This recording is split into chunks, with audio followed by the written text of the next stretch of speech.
नमस्कार, आप सभी का स्वागत है मरुधर बुलेटिन में। मैं हूं आपके साथ दीपिका जांगिड़। पिछले एक साल से किसान आंदोलन की वजह बने तीनों नए कृषि कानून केंद्र सरकार ने वापस ले लिए हैं। शुक्रवार को देश के नाम अपने संबोधन में प्रधानमंत्री मोदी ने यह बड़ा ऐलान किया। प्रधानमंत्री ने कहा है कि अगले संसद सत्र में कानूनों को वापस लेने की प्रक्रिया शुरू की जाएगी। एक्सपर्ट्स के मुताबिक संसद सत्र शुरू होने के बाद कम से कम 3 दिन में ये प्रक्रिया पूरी हो सकती है। संसद सत्र 29 नवंबर से शुरू होना है, यानी आज से 12 दिन बाद कानून वापसी की प्रक्रिया पूरी हो सकती है। इसी को लेकर विवेक सिंह जादौन वरिष्ठ संवाददाता हमारे साथ जुड़ चुके हैं, जिन्होंने राजाराम मील से खास बातचीत की। तीनों कृषि बिल के लिए लगातार 1 वर्ष से आंदोलन कर रहे राजाराम मील जी मेरे साथ है, जो लगातार 26 नवंबर से लेकर आज तक आंदोलनरत थे। आज राजाराम जी, कृषि आंदोलन के ऊपर नरेंद्र मोदी जी ने कहा है कि हम इनकी वापसी करेंगे। मोदी जी को, इस सरकार के मुखिया को, किसानों को 1 साल लग गया घुटना के बल लाने में।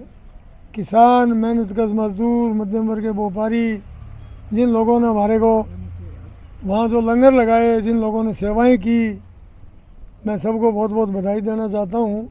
बधाई उन लोगों को देते हैं जो हमारे साथ जुड़े हुए थे। लेकिन सरकार को घुटनों के बल लाने में बहुत ताकत लगी है किसानों की। 800 किसान शहीद हो चुके हैं और इन्होंने किसानों को क्या क्या नहीं कहा। नक्सलवादी कहा, उग्रवादी कहा, खालिस्तानी कहा, मुट्ठी भर किसान कहा। छोटे छोटे किसान सारे हमारे साथ है, इनसे कोई फ़र्क नहीं पड़ता, ये वो दुनिया भर की बातें बोली। तो आज गोटियाँ लगी ना, घुटने के बाद आई सरकार। तो हमें खुशी है इस बात की कि हमारे संयुक्त किसान मोर्चा की ताकत थी तो सरकार घुटने के बल आई और काले कानून जो थे ये इन्होंने वापिस लेने की हाँ करी। अब टिकैत साहब का आया था कि भाई हमें 29 से पार्लियामेंट है, पार्लियामेंट में आने के बाद कैंसिल होने के बाद ही कैंसिल मानेंगे। इनका कोई विश्वास नहीं। आज हमारे तंबू उठ जाए, इनके लिए नट जाए। हाँ कि जुबला था वो तो ऐसा कुछ नहीं। इन्होंने देश को पूरे को गरीबी रेखा से नीचे ले गए।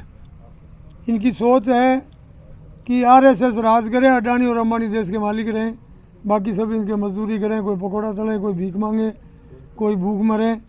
भूखमरी भी देश की पोजीशन आई, लार लेना कितनी ख़राब है, तो हालत ख़राब है। तो मैं सोचता हूँ अब कुछ किसानों को ये चाह रहे थे कि किसानों को ढालें तो फिर देश में कोई बोलने वाला नहीं होगा।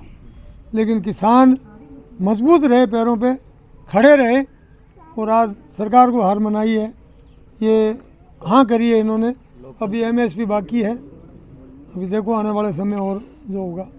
एमएसपी गारंटी कानून और 3 कृषि बिल, 2 आपकी मांगे थी। एक मांग पर सरकार ने कहीं ना कहीं सहमति जताई है, दूसरी मांग में देखो अब क्या होता है, कोई बात करेंगे। संयुक्त किसान मोर्चा की मीटिंग है, मोर्चे में आगे क्या बात होती है, क्या है उस बिल के बारे में, ये नहीं उसके एमएसपी के बारे में क्या सोच है इनकी, कहाँ तक आ रहे हैं, क्या कर रहे हैं, उसमें वो भी ध्यान में है हमारे को। देखते हैं, आज कोई आंदोलन उठ नहीं रहा है, कोई ख़त्म नहीं हो रहा है। अभी कह दिया है कि भाई पार्लियामेंट में ख़त्म होने के बाद ही ख़त्म करेंगे। तो 22 तारीख की लखनऊ की रैली मेरे ख्याल से तो होनी चाहिए, बाकी अभी मेरी बात नहीं हुई, जानकारी नहीं आई। मेरे ख्याल से होगी, रैली करेंगे। हाँ, शायद ज़्यादा चांस होने का है। नरेंद्र मोदी 3 दिन के लिए उत्तर प्रदेश जा रहे हैं, किसानों का कोई विरोध? पूरी सरकार ही लगी हुई है इस देश के, तुम्हारे और हमारे टैक्स के पैसे बर्बाद करने के लिए जा रहे हैं। ये पैसे बर्बाद कर रहे हैं, क्या करते हैं, एक मीटिंग में 100 करोड़ रुपए खर्च होते हैं हमारे सरकारी। ये सरकारी मीटिंग बना करके और ये चुनाव की मीटिंगें कर रहे हैं। कहाँ नहीं करते, किस जगह नहीं करते। इन्होंने एमपी में नहीं करी, ये उसमें कह रहे थे 25-30 करोड़ रिकॉर्ड पे हुआ है, 150 करोड़ रुपये खर्च किए हुआ इन्होंने। सब जगह ये पूरी सरकार लगी हुई है। एक मोदी जी क्या है, अमित शाह कहाँ है, वो कहाँ लगा हुआ है, सारे लगे हुए हैं पूरे इनके मंत्रिमंडल। जो साधन हमारे देश के हैं वो सारे यूपी के चुनाव में लगे हुए हैं। यूपी के चुनाव लड़ रहे हैं, बीजेपी चुनाव लड़ रही है, आरएसएस चुनाव लड़ रही है। लेकिन पूरे देश की मशीनरी लगी हुई है। आप और हमारे टैक्स से जो खर्चा है उसकी भगियाँ उड़ा रहे हैं, वो खर्च कर रहे हैं। किसान एकता जिंदाबाद, किसान एकता जिंदाबाद। फिलहाल के लिए इस खास खबर में इतना ही और तमाम खबरों में बने रहने के लिए आप देखते रहिए मरुधर बुलेटिन। नमस्कार।